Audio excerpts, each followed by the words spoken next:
Oi, oi, oi, eternizados! Sejam bem-vindos a este canal. Espero que você fique aqui comigo, compartilhe, comente, ative os sininhos e vamos ajudar essa mensagem a chegar para mais pessoas. E aí, como é que estão vocês? Eu tô bem. E o tema de hoje a gente vai falar: será que a verdade que está neste livro tão antigo de fato é verdade? Será que dá para confiar no que está nesse livro? Será que eu devo pautar minhas decisões, as minhas escolhas neste livro? É o que vamos saber no vídeo de hoje. Eu vou começar com uma frase de Winston Churchill. Eu vou ler a mensagem. Winston Churchill disse certa vez o seguinte: de tempos em tempos, os homens tropeçam na verdade, mas a maioria deles se levanta e segue adiante, como se nada tivesse acontecido. A pergunta é: você já tropeçou nesta verdade? O que foi que você fez com ela? Deixou de decoração em casa? É enfeite do Salmo 91? Ou você a lê quando tá ansioso, triste, precisando de ajuda, mas quando tudo vai bem, tchau pra ela? É uma pergunta que a gente precisa fazer em nossas vidas. Ou será que você acha que já conhece tanto da Bíblia que não precisa mais dela para nada? Ou pior, será que você acha que suas ações realmente condizem com o que está neste livro? A verdade é um problema, queridos. É isso mesmo que você ouviu. A verdade é um problema. Porque a verdade, ela nos confronta. A verdade faz a gente enxergar as coisas com muita nitidez. Faz a gente pensar se de fato vivemos uma utopia, uma fantasia ou de fato a verdade. A pergunta que eu quero fazer para você é: você vive de utopia, de fantasia ou de verdade? Alguém disse certa vez: mais vale uma lágrima de verdade do que um sorriso de mentira.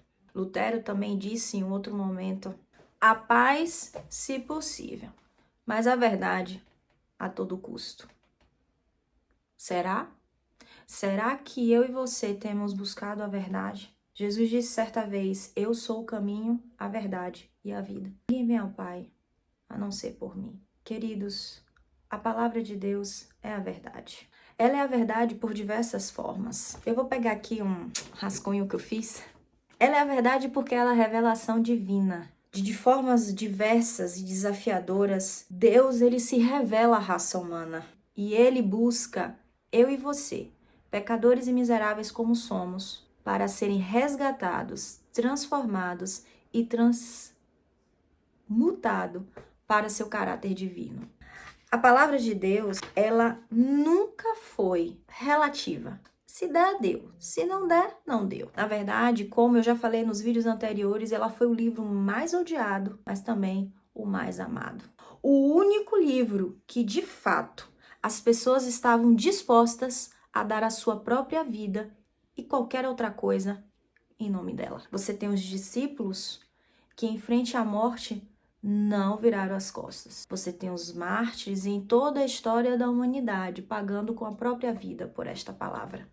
Que palavra é essa que simplesmente não dá para ser relativizada? Nós temos grandes livros na história da humanidade. Nós temos Plínio o Jovem, Tito, Dalai Lama, tantos autores aí, né, que chegaram para nós e que são respeitados. Mas ninguém está disposto para morrer por esses livros. Nenhum livro, jamais na história humana, consegue ter o poder de ser lançado em uma cadeia e depois de algum tempo, aqueles que ali o obtiveram mudarem de vida. Quem é ladrão, não rouba mais. Quem é mentiroso, não mente mais. Quem era um poço de orgulho e soberba, agora reside ali um coração humilde e contrito. Que mudança! Que livro é esse que tem a capacidade de alterar toda a estrutura humana? Uma verdadeira metanoia, como Paulo disse. Bem, este livro, por ser a revelação divina, e dentro dessa revelação, Deus não deixou outros sem essa revelação. Por exemplo, os índios. Os índios vivem, em regiões inóspitas e muitos deles nunca conheceram a Bíblia. Mas a própria palavra diz que eles não ficaram sem testemunho da existência de Deus. Está lá escrito em Romanos 1:20. E Salmos 19:1 diz que os céus proclamam a glória de Deus e o firmamento anuncia as obras de suas mãos. Então, de todas as formas, de todas as maneiras, a revelação divina chegou a todo homem e mulher que já existiu, que existe e que ainda existirá até que ele venha.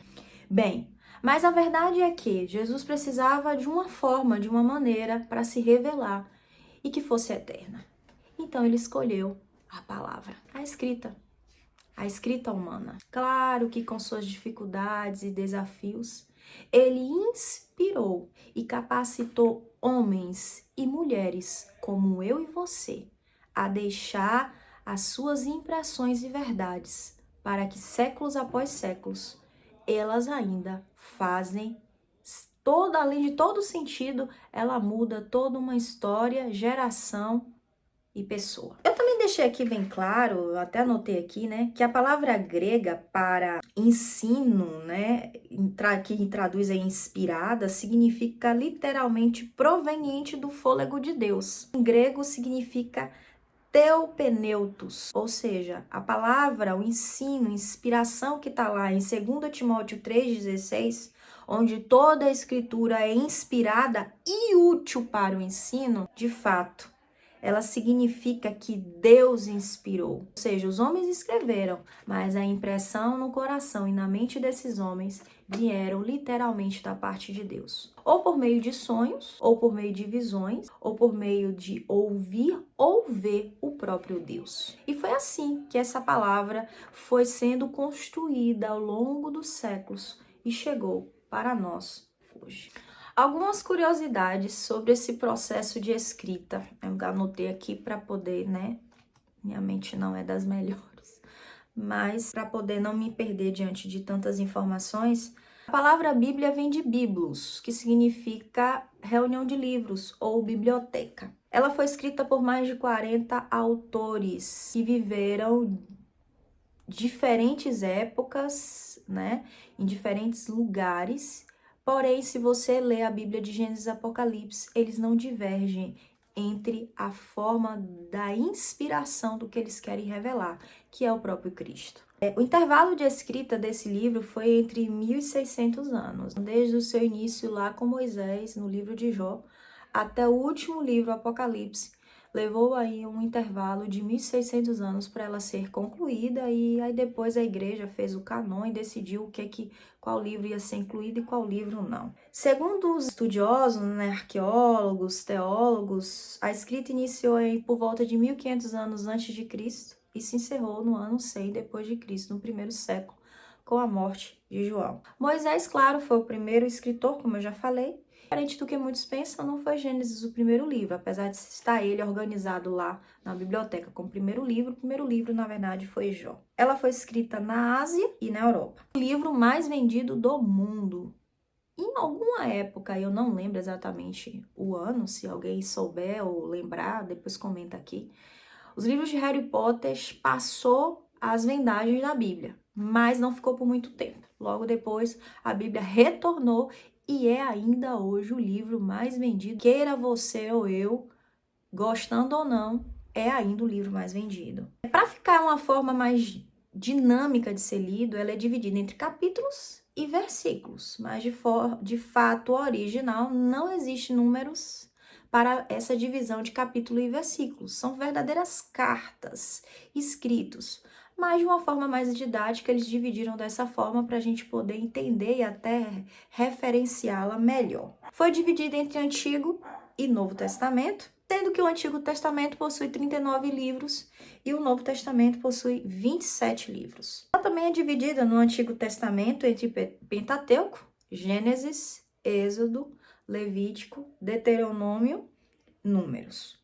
E os livros históricos, né? Eu não vou citar aqui que é muita informação. Você tem os poéticos, os profetas maiores, que são, né, livros que trazem profecias para o povo de Israel e para o futuro, né, para a volta de Jesus, e os profetas menores também. Nós temos os evangelhos no Novo Testamento, o histórico, que é Atos, é o único livro histórico ali, e as epístolas de Paulo. Paulo, de fato, foi o autor com mais livros no Antigo Testamento. O profético O único que nós temos ali é Apocalipse. Apesar de alguns livros do Novo Testamento possuírem capítulos proféticos, o único livro que é 100% profético, de fato, é Apocalipse. Então, veja aí algumas curiosidades importantes desta palavra e que é importante eu e você conhecer, até para poder discernir o conteúdo deste livro. A gente precisa entender que ele não é um livro desconexo. A gente precisa entender que há coisas em Apocalipse e no Novo Testamento que só são discernidas entendendo o Velho Testamento.